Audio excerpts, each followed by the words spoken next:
ఋషికొండలో క్షుద్ర పూజలు జరిగాయా? అందుకే మీడియాను సైతం అనుమతించలేదా? 100 కోట్ల ప్రభుత్వ భవనాలను సీఎం జగన్మోహన్ రెడ్డి రాకుండా మంత్రి రోజా, వైసీపీ ప్రజా ప్రతినిధులు అంతరహస్యంగా ఎందుకు ప్రారంభించాల్సి వచ్చింది? ఋషికొండపై నిర్మించిన భవనాలు టూరిజం కోసం వినియోగించేందుకు ప్రచారం జరుగుతున్నట్లు సీఎం క్యాంపు కార్యాలయానిక. ఋషికొండపై అసలేం జరుగుతోంది? ప్రస్తుతం ఈ అంశాలపై ఏపీ ప్రజల్లో ఆసక్తికర చర్చ జరుగుతోంది. మరి కొద్ది రోజుల్లో ఏపీలో సార్వత్రిక ఎన్నికలు జరగనున్నాయి. ఎన్నికల ముందు హడావిడిగా ఈ భవనాలను మంత్రి రోజా ప్రారంభించారు. అందులోనూ స్వరూపానంద స్వామీజీ కూడా ఉన్నారు. దీంతో అనేక అనుమానాలు తలెత్తుతున్నాయి. ప్రజాశాంతి పార్టీ అధినేత కేఏ పాల్ అయితే ఋషికొండ భవనాల్లో నరబలి జరిగిందని, అందుకే స్వరూపానంద వెళ్లారంటూ ఆరోపించారు. పాల్ వ్యాఖ్యలకు ఎలాంటి ఆధారాలు లేకపోయినా ప్రభుత్వ భవనాలను రహస్యంగా ప్రారంభించడంపై ఏపీ ప్రజల్లో పలు అనుమానాలు వ్యక్తమవుతున్నాయి. విశాఖలో పర్యటన ప్రాంతం ఋషికొండ. ఈ కొండను అక్రమంగా తవ్వేసిన తీరుపై మొదటి నుంచి విమర్శలు వెల్లువెత్తుతున్నాయి. ప్రతిపక్షాలతో పాటు విశాఖ ప్రజలు సైతం ఋషికొండపై తవ్వకాలను తీవ్రంగా వ్యతిరేకిస్తున్నారు. ఋషికొండపై అనుమతులు ఒకలా, పనులు మరోలా జరగడం వివాదాస్పదంగా మారింది. ఇక ఋషికొండపై రిసార్ట్స్ పునరుద్ధరణకు ఏపీ టీడీసీ కేంద్ర అటవీ పర్యావరణ శాఖ నుంచి 9.88 ఎకరాలకు CRZ అనుమతి తీసుకుంది.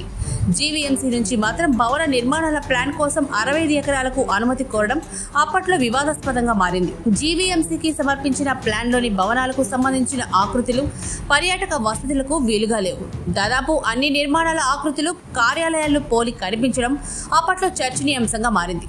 దీనికి తోడు మొదటి నుంచి పర్యావరణవేత్తలు ఋషికొండపై తవ్వకాలను తప్పుపడుతూ వచ్చారు.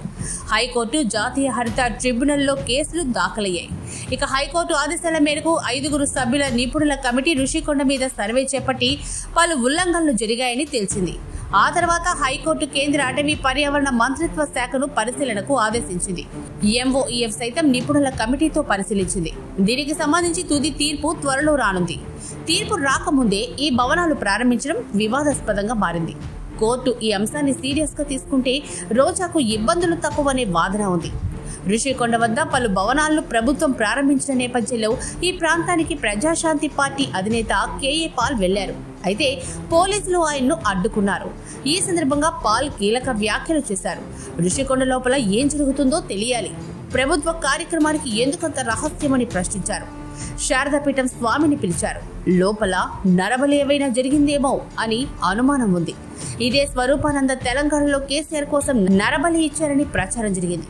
ఇప్పుడు జగన్ కోసం అదే చేస్తున్నారని అనుమానంగా ఉంది. నరబలి ఇచ్చాడు కాబట్టి ఎవరిని రానివ్వడం లేదంటూ పాల్ సంచలన వ్యాఖ్యలు చేశారు. ఋషికొండ అక్రమాలు, ప్రారంభోత్సవాలపై కోర్టుకు వెళ్లి పిల్ చేస్తానని కేఏ పాల్ స్పష్టం చేశారు. అయితే భవనాల ప్రారంభం తర్వాత టూరిజం మంత్రి రోజా మాట్లాడుతూ ఋషికొండలో హరిత రిసార్ట్స్ పాత ఉండేవి. వాటి స్థానంలో అత్యంత ఆధునిక పద్ధతుల్లో 7 బిల్డింగ్లు నిర్మాణం చేయడం జరిగిందని చెప్పారు. టూరిజం కోసం అన్ని అనుమతులు తీసుకుని వాటిని నిర్మాణం చేయడం జరిగింది. విశాఖ నుంచి పాలన ప్రారంభమైతే సీఎం జగన్ క్యాంపు కార్యాలయం ఎక్కడి నుంచి అయితే బాగుంటుందని 3 మెన్ కమిటీ పలు ప్రాంతాలను చూసిందని, ఋషికొండను క్యాంపు కార్యాలయంగా చేసుకుని పాలన సాగిస్తే బాగుంటుందని చెప్పడం జరిగిందని రోజా తెలిపారు. అయితే అది సీఎం జగన్ ఇష్టమని, సీఎం క్యాంపు కార్యాలయంగా అది వినియోగించుకోకపోతే టూరిజం భవనాలుగా కొనసాగుతాయని రోజా చెప్పారు. మొత్తానికి జగన్ క్యాంపు కార్యాలయం కోసమే ఈ భవనాలు నిర్మాణం చేసినట్లు రోజా చెప్పకనే చెప్పారు. ఇక ఎన్నికల సమయం దగ్గర పడుతున్న వేళ హడావిడిగా ఋషికొండపై భవనాలను రహస్యంగా ప్రారంభించడం వెనుక జగన్మోహన్ రెడ్డి పెద్ద ప్లాన్ ఉందని తెలుస్తోంది. అమరావతిని నిర్వీర్యం చేసేందుకు రాష్ట్రంలో 3 రాజధానులను ఏర్పాటు చేస్తారని, అందులో విశాఖను పరిపాలనా రాజధానిగా ఉంటుందని జగన్ చెబుతూ వస్తున్నారు. 3 రాజధానుల కాన్సెప్ట్ ను ఏపీ ప్రజలు తీవ్రంగా వ్యతిరేకించారు. అయినా జగన్ తన మొండి వైఖరితో విశాఖ నుంచి పాలన సాగించేందుకు అనేక ప్రయత్నాలు చేస్తూ వచ్చారు. కానీ కోర్టులు మొట్టికాయలు వేస్తూ ఉండడంతో జగన్ ప్రభుత్వం వెనకడుగు వేసింది. ఇక తాజాగా కోర్టులను ధిక్కరించేలా జగన్ ప్రభుత్వం వ్యవహరిస్తుంది అన్న విమర్శలు వెల్లువెత్తుతున్నాయి. ఋషికొండపై నిబంధనలకు విరుద్ధంగా సుమారు 500 కోట్లతో నిర్మాణం చేసిన భవనాలను మంత్రి రోజా, వైసీపీ నేతలు మీడియాను సైతం అనుమతించకుండా ప్రారంభించారు.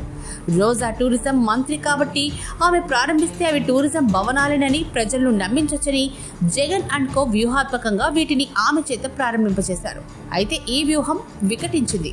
దీనిపై తీవ్ర స్థాయిలో విమర్శలు వెల్లువెత్తుతున్నాయి. విశ్వసనీయ సమాచారం ప్రకారం ఎన్నికల సమయం వరకు సీఎం జగన్మోహన్ రెడ్డి వారంలో 3 రోజులు ఈ భవనాల్లో ఉంటారని తెలుస్తోంది. తద్వారా విశాఖ నుంచి పాలన చేస్తానన్న తన మాటను నెగ్గించుకునేందుకు జగన్ ఇలాంటి ఎత్తుగడ వేశారని పరిశీలకులు అంటున్నారు.